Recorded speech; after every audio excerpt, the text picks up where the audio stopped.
Hello, everyone, and welcome to Wellness Wednesday. Today I have Renee who is a teen coach, and she has quite an extensive background working with high school students as a math teacher for 18 years, and now she has used that past experience to really help struggling teens so that they don't fall through the cracks right now. So she's a life and leadership coach that focuses with teens and also, in turn, helps many parents. So welcome, Renee. Thanks, Melissa. We're glad to have you today. Yeah, it's great. Yeah. So tell us a little bit about what your business entails, yourself, kind of, what you do. Yes. Okay. So as Melissa said, I am a retired high school teacher. I'm a mom of 3. My youngest is now 19. So I am actually just about out of the teen years, which is pretty exciting. But I spent 18 years in the classroom teaching teenagers, and it was great. But what I saw throughout all of those years was that so many kids fall through the cracks. So many kids fall through the cracks and they're just not getting the help they need. And so we moved to Colorado in 2019. And so that's when I decided to retire from teaching and go into coaching full time, which I had already been doing part-time. It's just another way to help teens that are struggling, because when you're a teenager struggling, a lot of times when you go to the doctor, they'll say therapy or medication, which is therapy is absolutely the right solution for some kids, but it's not for everybody. Some teenagers just need help navigating the typical teen challenges, and they're not getting that. And so that's how I get to work with them now in that capacity, and I love it, and it's super powerful. And so, yeah, that's what my business entails, working with teenagers, either individually in groups, to really impact them in a positive way and take them from where they are now to where they want to be with those typical teen challenges. Awesome. Well, and it also makes them feel, in a group setting, makes them feel like they're not alone. They're able to hear from other teens that have the same thought process, that have the same struggles, and they're being open and vulnerable about it. And I see that myself with just social media, which is a part of the topic to talk about today. But personally with social media, a lot of times people feel alienated because you put the perfect picture up, you put the perfect scenario up 90% of the time, right? You only show what you want other people to see, but inside there's other things going on. There's reality of chaos. There's reality of things that you don't like, things you're unhappy with, et cetera. And that isn't always shown through social media. So a lot of teens, I think, their brains develop until we're 25. And so because of that, a lot of teens are in this vulnerable phase of trying to navigate and understand all of that. So I love what you're doing, because I think that's so powerful. And it in turn gives parents tools to also help their kids with navigating new challenges, and a lot of times I feel like teens don't want to listen to their parents. And so when it comes to a third party person, then they are a little more open to it. So I love it. So the topic is social media, self-confidence, and showing up. What was your thought process behind with this topic? Because social media obviously is not going away, right? It's not going anywhere. And with COVID, it's even more all-consuming, because the kids are on their entertainment. They're on their laptops and their phones 24/7. So it's a huge part of their world. And so with teenagers, and for parents, so I want parents to know really that it's not all bad. There's a good and a bad and an ugly to social media, because we didn't grow up with it. There's a lot of fear with parents when they see their kids on social media all the time, but it's not all bad. But there is a really important piece to that social media and self-confidence. I've talked to a lot of teenagers, mostly teen girls, but a few teen boys, and really asked them the question, does social media impact your self-confidence? And 99% of them say yes. I was talking recently to a 16-year-old girl, and I asked her that question, and she's like, yeah. She's like, I could get myself ready to go somewhere. I feel like my hair looks good and my outfit looks good, and I go on social media and I see a picture of whatever. It could be a celebrity, it could just be an acquaintance or a friend, and all of a sudden I think, what am I doing? What am I wearing this? This doesn't look good. I'm not good enough. I'm not pretty enough. So it really can have a negative impact on self-confidence. As you said, Melissa, people put out there what they want people to see, right? Yep. But yeah, so a lot of times teen girls, they're not, or teenagers in general, but they're not thinking that. They might know that innately because everyone puts out what you want people to see, but they're not thinking that when they're comparing themselves to everything else that's out there. So it can really have a negative impact on how they see themselves. And that's a Completely. problem. Definitely. And even, I mean, I feel like this is even more of a broad struggle for adults too, because I know when I became a mom, I was in my late 20s, and you're on Pinterest, you're looking at the perfect nursery, the perfect this, the perfect that. And then you look and you're like, okay, wait, hold on. Like, let me take a step back. And luckily, as an adult, I had a different perspective of that. But a lot of times you get sucked into this, and you start this comparison game, thinking that your stuff isn't enough, or that you need the newest, shiniest, best thing out there, when in reality, you don't. Everyone's different. But it goes to that saying, right? Like, the comparison is thief of joy. So it's like, huge. It's that self-judgment, and you really just the self-criticism, and that negative self-talk that teenagers are so good at, because and they have messages coming in at them from everywhere. right. It's not just social media. It's their friends and their parents, and when they were in school, teachers, and everyone expects them to show up a certain way, and they have all these mixed messages, and then they see stuff on social media and they're like so confused, like, who am I? And I don't fit in. Where do I fit in? Yeah. So it's a big thing. For sure. Yeah. So with self-confidence being a major concern with social media, how do you help teens, navigate and gain self-confidence, and any other challenges that they have in their teen years? Yeah. So I work with them really on two big pieces, and it's the who and the why. So a lot of programs out there with teenagers, they tell them how to get from point A to point B, which is important. But what's missing is the who and the why. So I work with teens to help them figure out who they are at their core, because obviously going through the teen years, you're trying to figure out who you are. So, but you don't really think about it. So we look into, like, what's important to you? What are your values? Who are you, your core? Who do you want to be? Who do you want to be? If there's no obstacles, and if there was no trying to fit in, who do you want to be? And so that's really helpful from an awareness perspective, helping them to just figure that piece out. And then I help them figure out why they're showing up the way they do. Like, what is it in their mind? Are they showing up to it because they want to be liked? Are they showing up because they want to fit in? Are they showing up because they're expected to show up this way? So who are your core, and why are you showing up the way you are? And a lot of it has to do with the stories they're telling themselves, or belief systems they have about themselves. So really I really work on this awareness piece, and it's huge because it's just lens shift. If you put on a pair of sunglasses that are pink lenses, that's how you see the world. And if you put on a blue sunglasses with blue lenses, that's how you see the world. It looks different. So teenagers, well, all of us, really. So how you see the world in all these different circumstances is based on that lens that you're looking through. And so it's a really powerful tool for teenagers to become aware of who they are, how they see the world, and then we're able to shift that perspective. And it's really empowering for them, because they start to recognize that they have choice. They get to choose what they believe. They get to choose how they show up.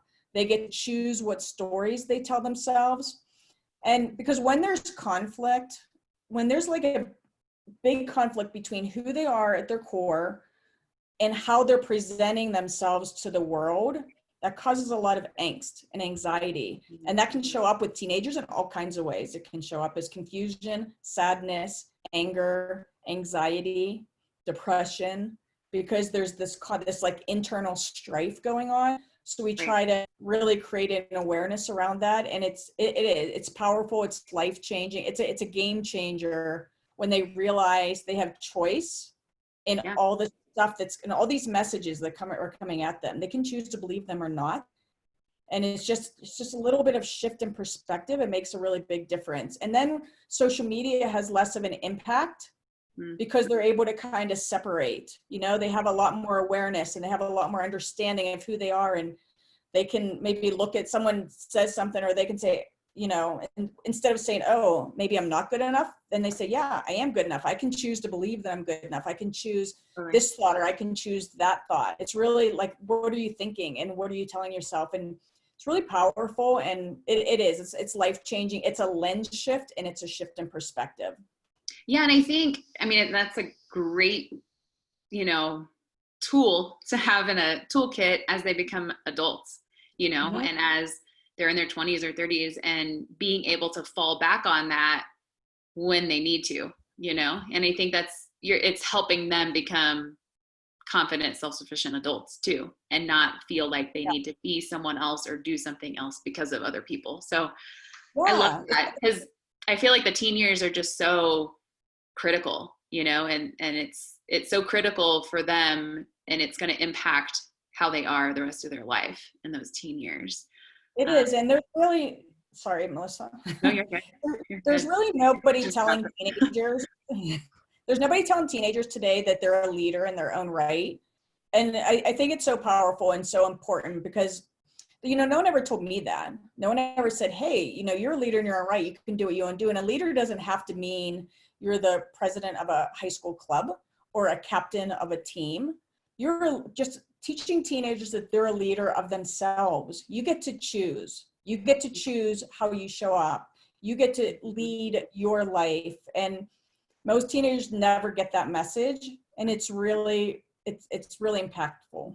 Definitely, because that attracts different people, you know, and when they're being their true authentic self, then people are going to be attracted to them and their trueness, and they'll feel more connected to the people that they're around because they're Mhm. being authentic, you know. And I think that's so important. I wish I had had this type of insight or a coach in my teen years, just because I think that that's so important and something that's so missing, you know, of having, because then that's the years of rebellion. That's the years of, I don't want to do this because mom and dad said.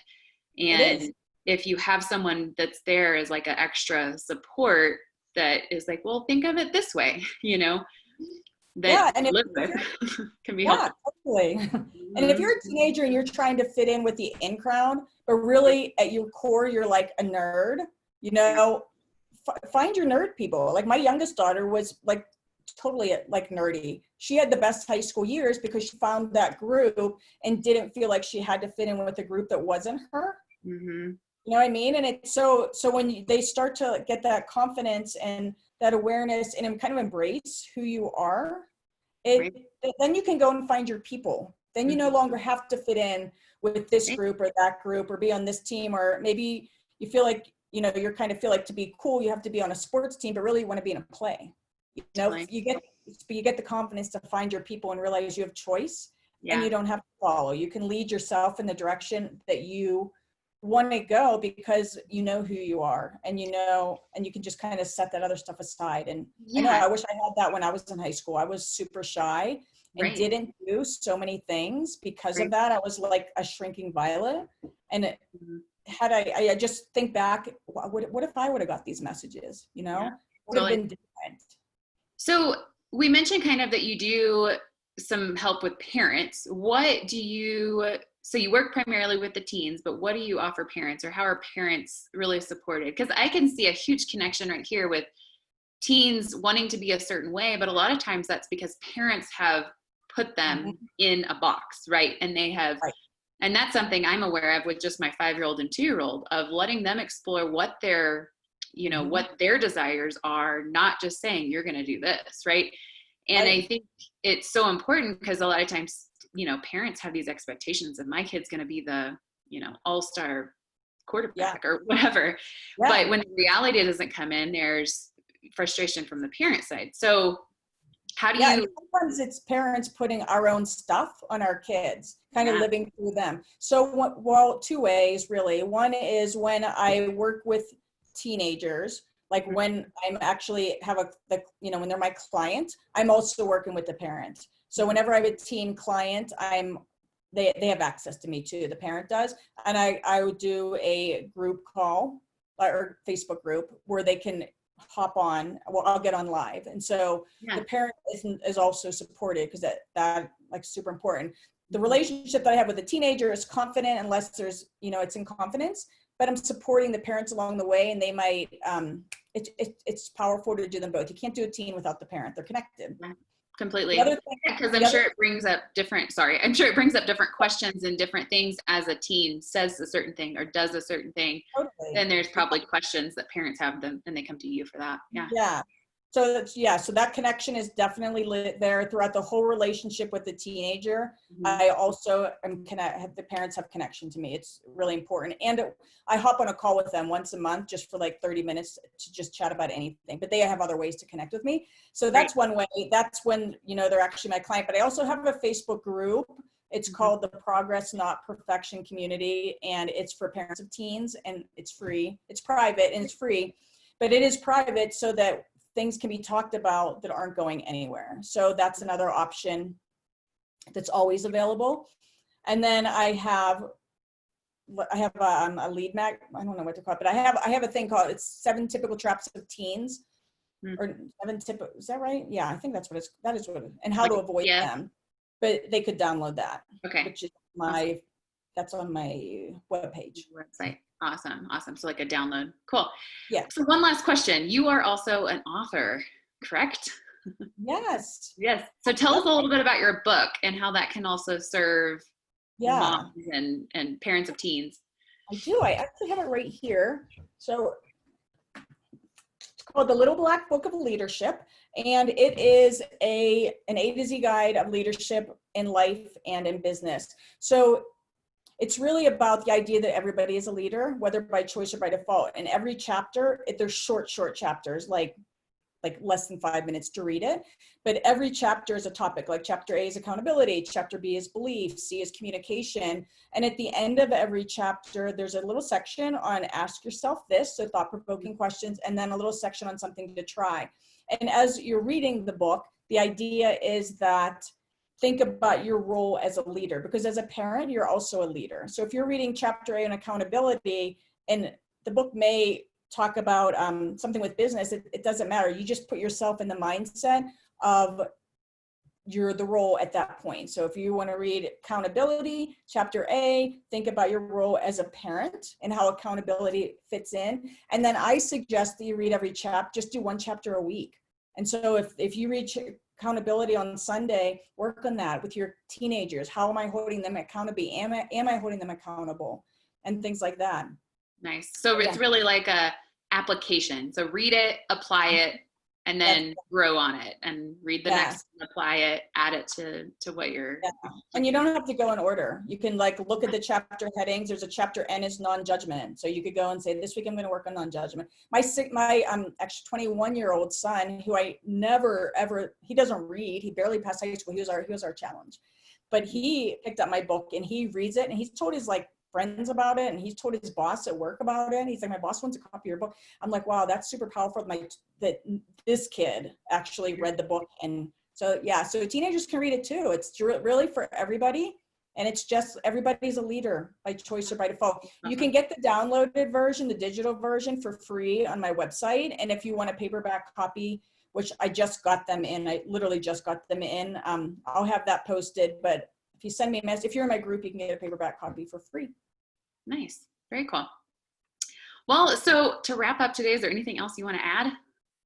No, I don't think so. I think, I guess my last tip is just remember that social media, there's a good, a bad, and ugly. It's not all bad.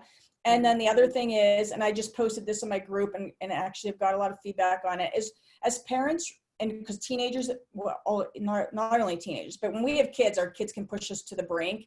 And especially with teens, they have attitude, you get eye rolls, door slams, and all that. Find the good find something good about your child every day and tell them, because teenagers so often they can be hard and challenging, but it doesn't have to be anything big. I like your shirt. Thanks for taking your sister to work or whatever. They might not respond, but they hear us. They hear you. So anytime we can just find one good thing every single day, especially with the most challenging teens, it's really powerful because they will hear you.